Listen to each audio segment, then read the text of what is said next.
আমরা আজকে যেটি বলছিলাম শুরুতেই যে প্রধান উপদেষ্টা মালয়েশিয়াতে আজকে আবারও বললেন যে ফেব্রুয়ারিতে নির্বাচন এবং পাশাপাশি রাজনীতিবিদদের কাছে ক্ষমতা হস্তান্তরের পর্ব শুরু হয়ে গেছে। কিন্তু কিছু বিকেলে বা আজকেই আসলে যে যুবশক্তির অনুষ্ঠান ছিল সেখানে অনেকেই বলছেন, আমি একটু এনসিপির আহ্বায়ক নাহিদ ইসলামের কথা বলি। তিনি কথাগুলো খুব স্পষ্ট করে বলেছেন, গত 1 বছর ছাড় দিয়েছি জুলাই সনদে, আর 1% ছাড় দিব না। প্রতিশ্রুতি বাস্তবায়ন না হওয়া পর্যন্ত কোনো রাজনৈতিক দল ক্ষমতায় আসতে পারবে না। রাজনৈতিক দল ব্যর্থ হলে 1-11 ফিরে আসবে। জাতীয় ঐক্য ধরে রাখার স্বার্থে প্রতিশ্রুতিগুলো একে একে পূরণ করুন। একটু আপনার কাছে জানতে চাই, এটি কি এক ধরনের ইঙ্গিত দিলেন যে এই প্রতিশ্রুতিগুলো বাস্তবায়ন না করলে আপনারা জাতীয় ঐক্য রাখবেন না এবং সেক্ষেত্রে 111 আসলেও আপনাদের কিছু করার নেই, সেরকমের একটু বিষয়ের ইঙ্গিত দেওয়া হলো কিনা? আমার মনে হয় যে জাতীয় ঐক্যের যে ভিত্তিটা হওয়া উচিত, যে আমাদের 24-এ যে আমাদের 1400-র উপর শহীদ হয়েছেন, হাজার হাজার মানুষ যে পঙ্গু হয়েছেন, তাদের যে স্যাক্রিফাইসটুকু কিসের জন্য হয়েছিল? শুধুমাত্র একটা নির্বাচনের জন্য ছিল না। এটা আমরা প্রথম থেকেই বলে আসছি এবং আমরা সবসময় চেয়েছি যে আমাদের ফ্যাসিবাদ বিরোধী আন্দোলনের যে দলগুলো যারাই আছি আমরা, আমাদের ভেতর জন্য একটা কম্প্রোমাইজিং একটা মানসিকতা আমরা থাকে। সেখানে আমরা দুঃখজনকভাবে লক্ষ্য করেছি যে প্রত্যেকটা মৌলিক সংস্কারে নোট অফ ডিসেন্ট দিয়ে রাখা হয়েছে একটা বড় রাজনৈতিক দলের পক্ষ থেকে।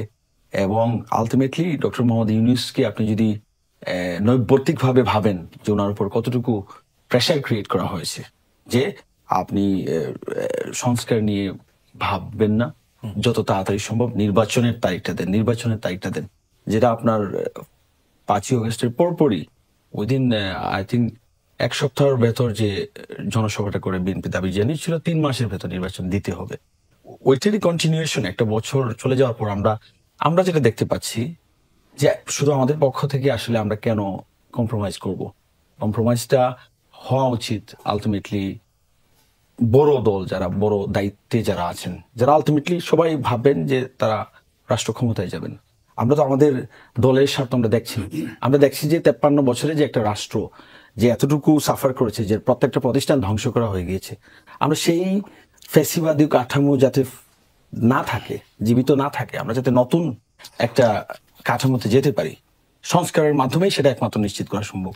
সেই সংস্কারটা আমাদের জন্য আমাদের এটা রক্তের শপথ। আমাদের যে বাংলাদেশিরা আহত হয়েছেন, পঙ্গুত্ব বরণ করেছেন, আমাদের কমিটমেন্টটা তাদের প্রতি। ইলেকশনে আমরা ক্ষমতায় চলে যাব না, ইলেকশন করে আমরা ইলেকশনের যে দেনা পাওনা, যে লাভ বা যে ক্ষমতার যে মোহ, সেটা আমাদের নেই। আমাদের কথা হচ্ছে যে ক্ষমতাতে যাওয়া বা যে প্রসেসটা আছে, খেলাটা আমরা ফেয়ার করতে চাই। এখানে যাতে আগের মতো যে সিস্টেম আছে ওইভাবে যাতে ডিসিকে ইউজ করে, ইউএনওকে ইউজ করে নির্বাচন যাতে কুক্ষিগত করে ফেলতে পারে না মাসুল ম্যান দিয়ে। আমরা একটা সিস্টেম চাই যেখানে ইলেকশনটা আসলেই সুষ্ঠু হবে, নিরপেক্ষ হবে। ওই ফিল্ডটা আমাদেরকে দিতে হবে, আমাদের রাজনৈতিক ব্যবস্থাতে ওটাকে আনতে হবে। এর জন্যই আসলে সংস্কার। কিন্তু আমরা দুঃখজনকভাবে লক্ষ্য করেছি যে ওই সংস্কারগুলো এখনো পর্যন্ত হয়নি। আপনি যদি কালকে ইলেকশন দেন, আমাদেরকে ডক্টর মোহাম্মদ ইউনূস বা কেউ কি অ্যাসুরেন্স দিতে পারবেন যে ওখানে যে লোকাল এলাকাগুলোতে আলটিমেটলি যে সংস্কার হলেই নির্বাচন সব ঠিকঠাক মতো হবে? কেউ অন্তত প্রসেসটা, অন্তত আমরা যেটা চাচ্ছি যে আমরা ওটা অ্যাপ্লাই করি। আমরা চাচ্ছি যে আলটিমেটলি একটা ক্ষমতার যে ভারসাম্যটা অন্তত আসুক। আমরা চাচ্ছি যে আলটিমেটলি সংস্কারের মাধ্যমে যে পুলিশকে যাতে রাজনৈতিক দলরা যখন ক্ষমতায় যায় তাকে রাজনৈতিক দলের সার্ভেন্ট যেন হয় না ওঠে, নাগরিককে যেন সার্ভ করে।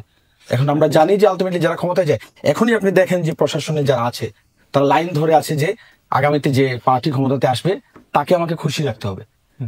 সেক্ষেত্রে আপনি ফ্রি অ্যান্ড ফেয়ার ইলেকশন কিভাবে করবেন? আমরা যে ব্যবস্থাটা, আপনি যে সংস্কারগুলোর কথা বলেন, প্রশাসন কিংবা পুলিশ কমিশন করার ক্ষেত্রে সব দলের আপনারা ঐক্যমত হয়েছেন, ঐক্যমত কমিশনে, কিংবা যে প্রশাসনের সংস্কারের ক্ষেত্রে তো অন্য দলগুলোর বাধা নেই, সেটি তো এই সরকার চাইলে করতে পারে, তারা করছে না কেন? তারা আপনার সরকারকে কেন চাপ দিচ্ছে না? তো সরকারের এখানে যেটা হচ্ছে যে অর্ডিন্যান্স দিয়ে যে সংস্কারগুলো, অপারেশনাল যেগুলো অ্যাডমিনিস্ট্রেটিভ যে সংস্কারগুলো, সেগুলো এক জিনিস। আমরা চাচ্ছি যে মূল ফান্ডামেন্টাল যে জায়গাগুলোতে সংস্কার প্রয়োজন আছে সেগুলো করা, যাতে ক্ষমতা এক পরিবার কেন্দ্রিক বা এক নায়কতন্ত্র কেন্দ্রিক বা একটা জায়গায় পুঞ্জীবিত না হয়। যেটা আপনি নিজে জানেন যে আজকে যে সুজনের যে এই জরিপটা থেকে বের হয়ে আছে, আমি সেই আলোচনায় আবার